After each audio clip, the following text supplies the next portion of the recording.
Hey everybody, it's John Hope Bryant, and I'm live in Henning, Tennessee with my new friend, my brother from another mother. It's Van Wiley, and Van Wiley is taking me to the airport here in rural Tennessee. We're on our way to the airport.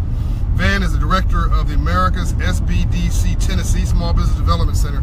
But Van and I, hey, Dwayne Smith signing on, and everybody signing on. Hey, Derek and Robert Stanley, my cousin, signing on. And as the audience builds, hey, Derek Smart, good afternoon from Detroit. Hey, Tamika, is that Flagler, if I get that right? So as the audience begins to build, this is John Hope Bryant, Chairman, CEO of Operation Hope, America's first nonprofit financial services network for the poor, the struggling class, the teetering class, folks with too much month at the end of their money. Folks like you and me. I'm here in rural Tennessee, just finished a speech in rural Tennessee, in Martin, Tennessee, and me and my white brother from another mother here, who I just met today, and we've already sort of decided we like each other. We're here reminiscing. We just passed through Henning, Tennessee, which is where Alex Haley was born. And the whole town of Henning, Tennessee, which is a rural white town, is it? About half and half. About half and half, rural and white and black.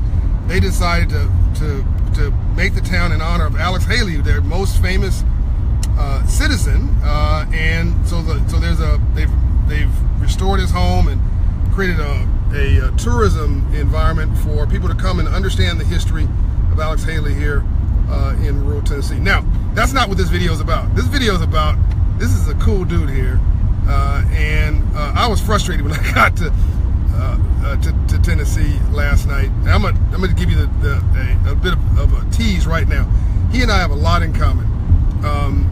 His family experienced economic slavery, just like my family did, just like your family might have.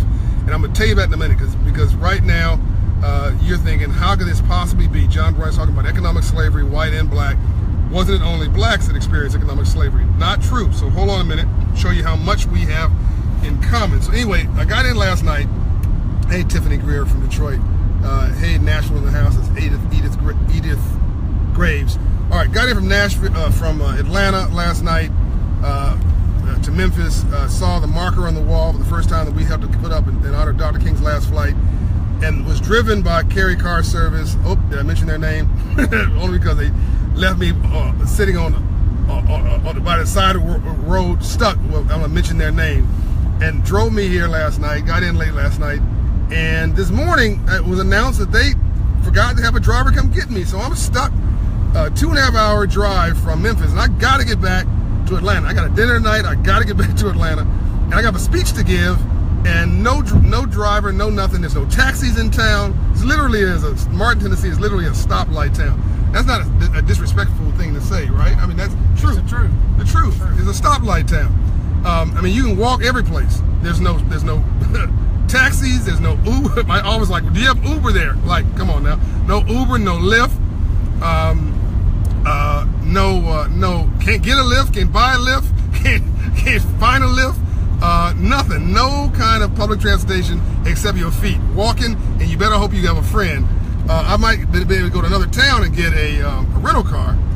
But the organizers for the speech sent this angel over to me, Van Wiley, to get me, and I'm not in a good mood. I mean, I haven't eaten. I'm frustrated. They didn't have a proper breakfast at the hotel, and I'm frustrated. And my middle name's Hope now, but I'm frustrated. And they send somebody over to get me, and normally when somebody comes to get me, it's bad news. All they want to do is talk me into a coma or have me give them an empowerment speech, and this guy blew my socks off. It's gentle soul, loving soul. He's gonna give me a ride to the conference center, and he finds out I'm stuck. I can't get back to Memphis, so he offered me a ride there. Anyway, the ride to the conference center it changed my life. He educated me on Tennessee and on white poverty that I had a sense for, but he lived it. I mean, I could talk about it, but he lived it. So he tells me, I'm telling him that my mother, Juanita Smith, tell me that her father, my grandfather, was a sharecropper. I thought it went back 2 generations, but no.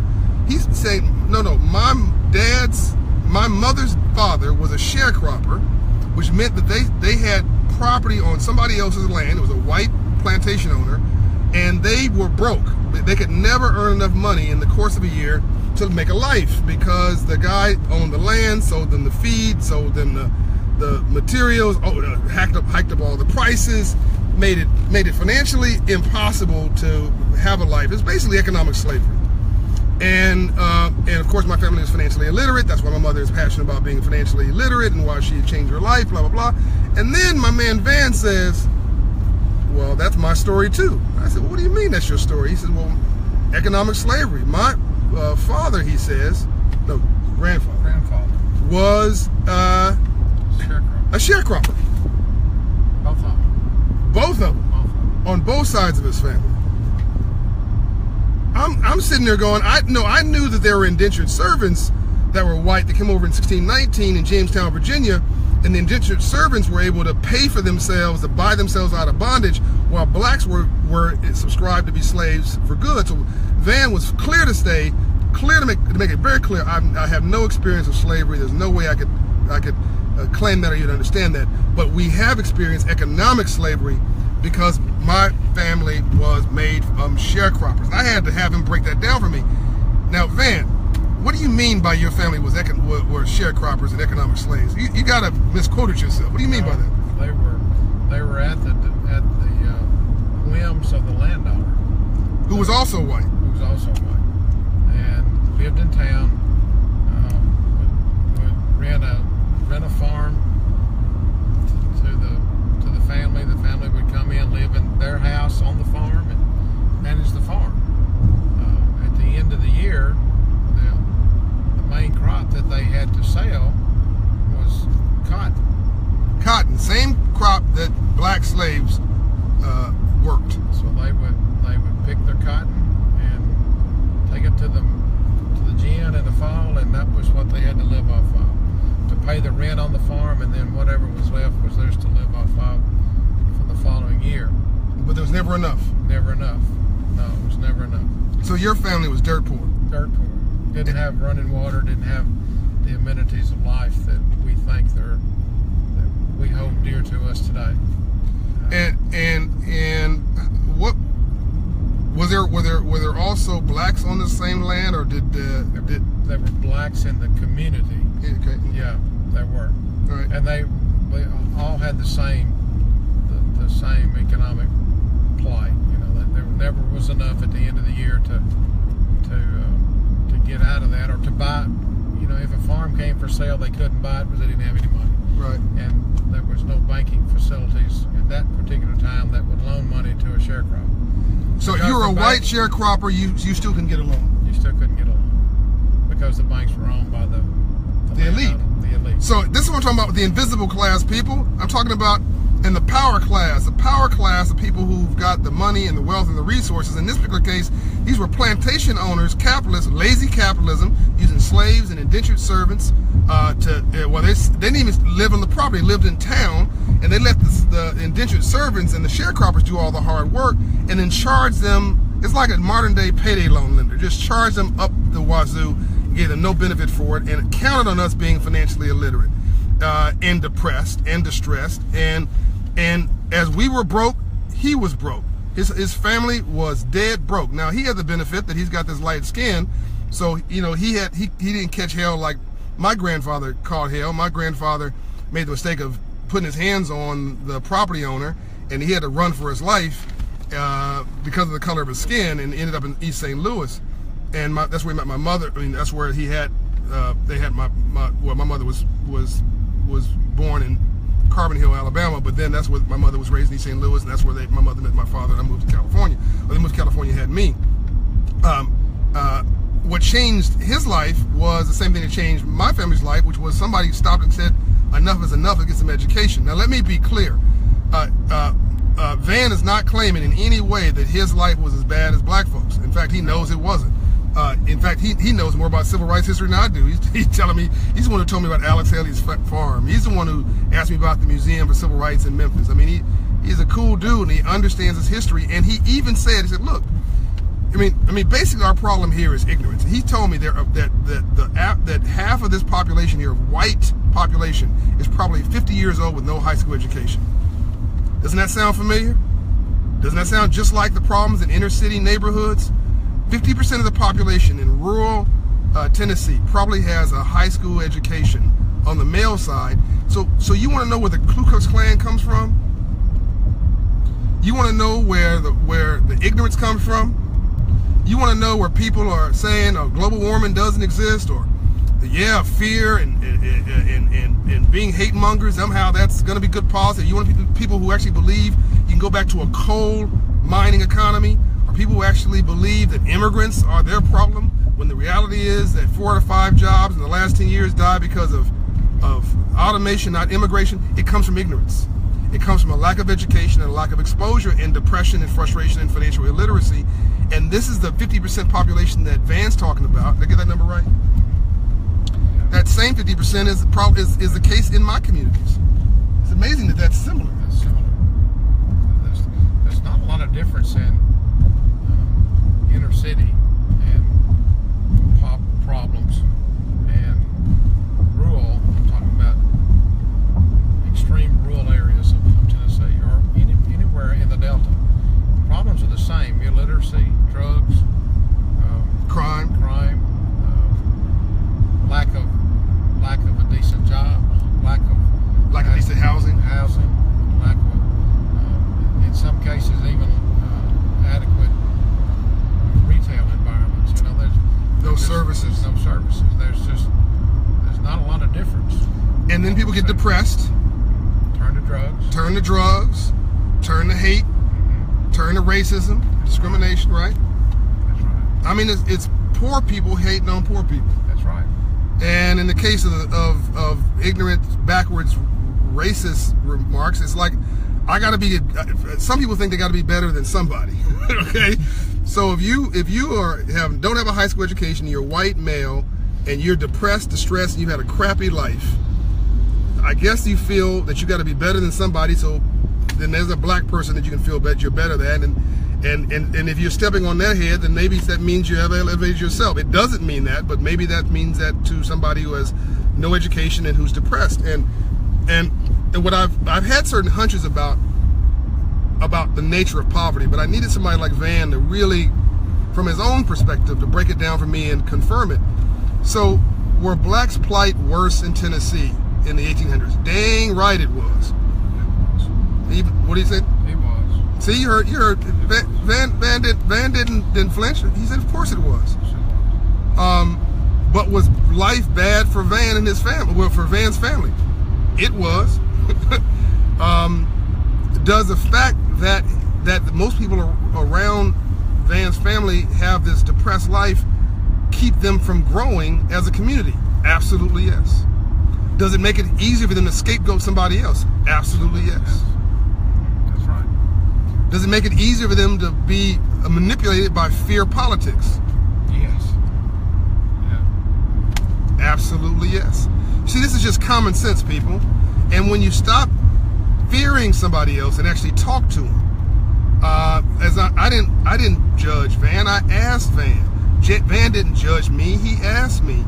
We wanted to be joined through authenticity, and I wanted to learn from him. He wanted to learn from me, and we both are better because of this new experience. And Van has stuck with me as a new friend because he's a good man. And I now know that there were white sharecroppers. I did not. I mean, I sort of knew it, but because of course there's more white poverty in America than poor anybody else to this day. So in some ways, people are still sharecroppers.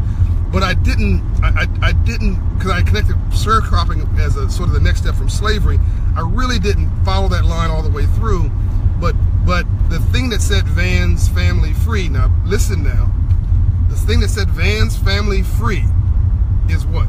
Education.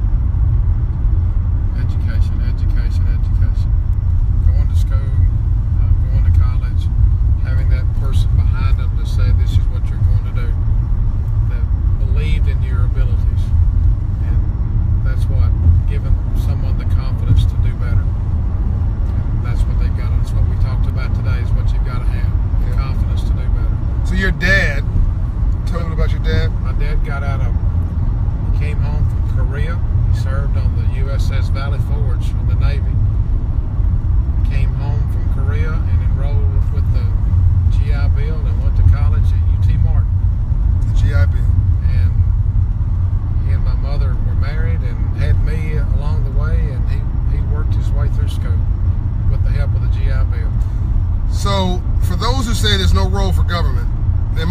a straight up capitalist now. I'm a free enterprise guy. But my friend Chelsea Clinton will be happy to hear that I remember her story. Man, she told me, my friend Chelsea Clinton told me, she said, if you see a turtle up on a fence post, somebody had to help him up. That's right.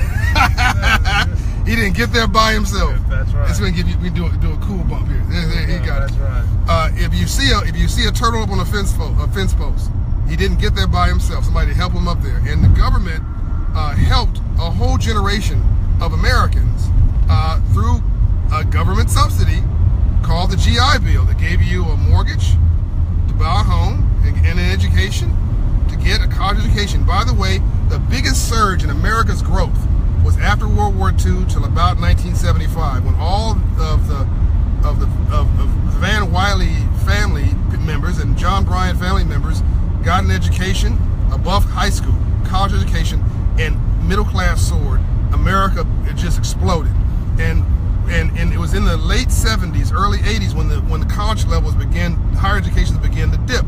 I think the biggest thing, I want to ask you your opinion on this, Wiley. I think the biggest thing we could do in rural America to help set people free and to stop all this racism, discrimination, backwards thinking, and to get them focused on their opportunity is that if we can get everybody a year or two of higher education. Exactly. I'll agree with you. And what kind of education would you suggest that they would get? Like, does it have to be a 4-year degree? Not necessarily. I think that I work at a community college, and I think that right now the best value for a student is 2 years at a community college. Yep. And in Tennessee, they can do that at no cost. At no cost, it's free. At no cost. So the whole state of Tennessee, community college education is free. Community college. Get on a plane, boat, train, drive, get to Tennessee. Community college or the College of Applied Technology, you can go there for 2 years. And you can get 1 year certification to become a plumber, right. An electrician, right? Welder, mechanic. Those are good paying jobs. Yeah. Nursing. I met some nurses back here. And by the way, the same thing applies in black and brown urban communities. Is if we can get the education level up, get the credit score up, you get the hope up, the depression goes down, the opportunity starts to bake in, and now you're relevant to the economy. You can get a job, you can take care of your family. Now you got human dignity, and now your anger decreases, your frustration decreases, your hypertension decreases, your inner frustration decreases, and now you're distracted by your opportunity, and you're too busy to hate. Black and white, urban and rural. What's the biggest? Then I'm gonna take some questions here. What's the biggest myth, what do you think, Van, about white people in general or white people in rural areas? Is there a myth that tops just comes into your brain that you think most people believe that's just wrong? That most people believe about white people? About white people. I think right now there's a culture that is growing among some people of the racial tension is coming back. Yes. I think the educated population understand that that's not the case. The educated white population. No, educated white and black. White, black. Okay, white. And I think the more education that you obtain, that lessens that racism gap. Yep. That's what I think. Yep. Yep. So if you have education, white and black, Right. you tend to be Yes. more enlightened. I think so. Right. And as President Kennedy said, a rising harbor lifts all ships. Yeah, rising tide lifts all boats. Same thing. And today's meeting where I spoke Yes. to mostly a 99.9% white audience. Right. How was that received, and what was the big aha thing from the meeting? I think that you touched a chord with everybody in there when you identified poverty as being poverty, when you identified self-esteem issues not being a racial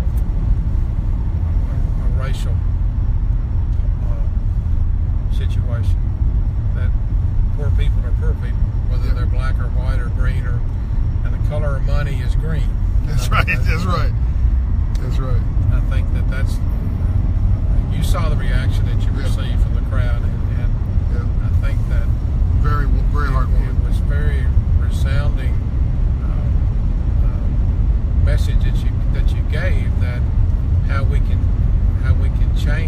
flip this poverty issue by just changing a few things like self-esteem, like self-confidence, finding a skill, identity project for yourself. Yeah, that's meeting people we don't normally talk to. That's right. People don't choose to live in poverty. Whoa, boom. They don't choose to do that. I don't get up one morning and say, well, I'm not going to do anything today. You made the statement, if you don't know who you are by 9 o'clock, somebody's going to be telling you who you are at noon. That's right. That's right. And that relates to all races of people. That relates to everybody. Yeah. Was it surprising to you that this stuff was it so universal that it related to? It was things that I knew, but it was just reinforced. Yep.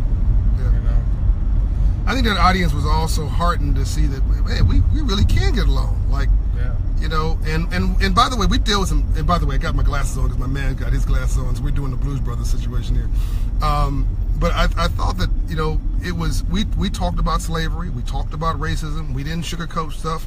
I talked about the mistakes of some leaders now and in the future. Didn't name names, but we just had a great conversation. Nobody got the back up. Nobody walked out the room. We just had a real conversation. At the end of the day, we hugged each other and we said we loved each other, and they gave me a standing ovation. And then I convinced my new friend to give me a ride to the airport. Now, wait a minute. I told you I was going to do that on the way from Martin. No, you did that. Yeah, you did do that. I'm going to make you walk. Yeah. And walking from Martin, Tennessee wasn't no joke either. There was really very few options other than huffing it. Why are those in the age group of 45 to 60 so hateful and afraid? Bridget Floyd Munoz. So she's saying, the unknown. The unknown. They're scared of the unknown. I mean, we have.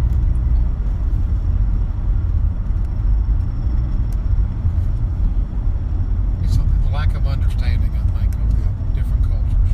But doesn't that also pivot to the fact that a lot of people in that 45 to 60 age group also didn't get a high school education? That's true. That's true. So it's ignorance. It's ignorance and fear. Ignorance and fear, and it's not first generation ignorance and fear. It's second and third and fourth generation. But again, who's that kid looking at in that house? That's exactly right. Yeah. It's kind of like your religion. Your religion is what you've been taught all your life. Yeah. Attitudes is what you've been taught all your life. Yes. And if your attitudes have been flawed in teaching, then that's what you can expect. Yes. And as I gave the example also that if you grow up in a neighborhood, in an urban neighborhood, and all you see as symbols of success are rap stars, athletes, and drug dealers, why is anybody surprised a kid grows up to be a rap star?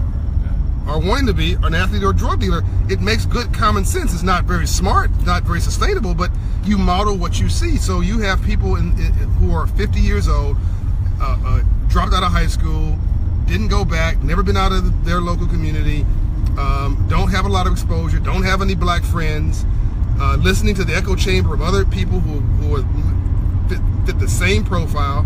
And by the way, in their heart, probably very good people. And they believe they're very good people. They believe they're very good people and have the potential to be very good people. But their actions betray them, and their ignorance betrays them. Their ignorance betrays them because they do and say things that are hurtful, but they're unaware that they're hurtful. That they are being hurtful. Does that make sense? It does. Well, to rationalize is to tell rational lies. Yeah, right. To rationalize is to tell rational lies. All right. Frank Jordan. Many teach blame instead of teaching discipline, accountability, and love. Exactly. Yeah. So let me see if we have any more questions here before we. Right. Let me see here. Fraser Overton. There's also a level of brokenness that contributes to the poverty. Yeah. Well, I think that's what we were saying. Yeah. That we're talking about broken hearts, broken dreams, broken self-esteem, broken confidence, brokenness. That's right.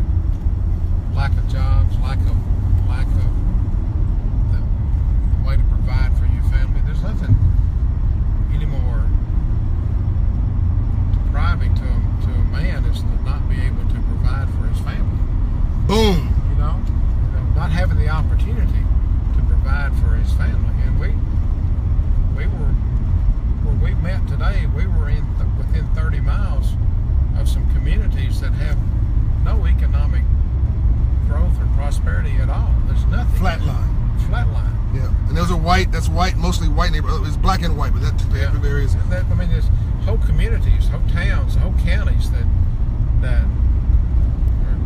have no opportunity for jobs there locally. And so they see somebody on TV saying that it's not your problem, that these immigrants, Mexicans or wherever else is your problem. Of course, like I told you, I told you it wasn't us, Ruth. You know, I told you it was somebody, you know, that whatever. And pick the person to blame your problems on. But this is as old as the ages. This is not about Tennessee. I don't want anybody to think I'm picking on Tennessee. I love Tennessee. We have 15 offices here in Tennessee and growing. This is a worldwide problem, and this what we're talking about here. You can go to Europe and put us on the ground in Europe and have the exact same conversation. Any place where you don't have education, you don't have exposure, and you have broken lives and depressed people, and you have folks who are getting opportunity or not getting opportunity, and you see other people who you think are getting that opportunity, you're going to have the exact same problem. All right, let me see if there's any more questions here. Dwayne Smith says yes, agreed. Let me see here. Any more questions here? John O'Brien's the truth. Thank you very much. I'm trying to get some good questions here before I sign off. Sharina Williams. Another problem many people have is not being able to take an information and process and interpret it in its true form. Therefore, they take bits and pieces from a few places and run with it as the truth. Find that to be true? Find that to be true, don't you? I do. People have ADD, no attention span. Yeah. Don't read a book. Won't, you know. Don't watch the news. Don't watch the news unless it's news that they think already agree with. Mm-hmm. News that are biased. That's biased information. Basically, it's going to reaffirm their backwards belief system, whatever it is. They're keeping your viewers from watching. It's frozen for most. Okay, so I don't know. It seems like it's coming through. Education's the key. Educate yourself in something. That's Robert Freeman, exactly. Read a book. Dwayne Smith. Yes, you can. Yes, you can. Exactly. Somebody said this is just straight ignorance. Bridget Munoz. Problem is just straight ignorance. All right, so I hope you guys enjoyed this. I want you to meet this, really an example of human dignity walking.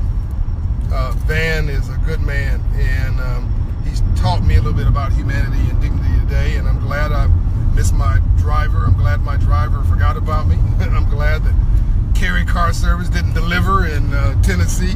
I won't be using you again, but I'm glad you messed me up this time, because I got to meet him, and I will be sending a letter to the CEO of Carry, who I know, because that was just wrong what you guys left me stranded. But rainbows after storms, and loss creates leaders, and when you stay positive and stay focused on your larger goal, you can find a positive situation even in a negative situation.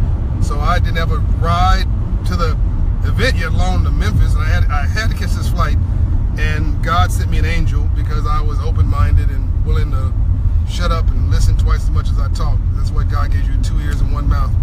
And I've been enlightened by a good man who just wants to see society better, who could have retired and went and rewired.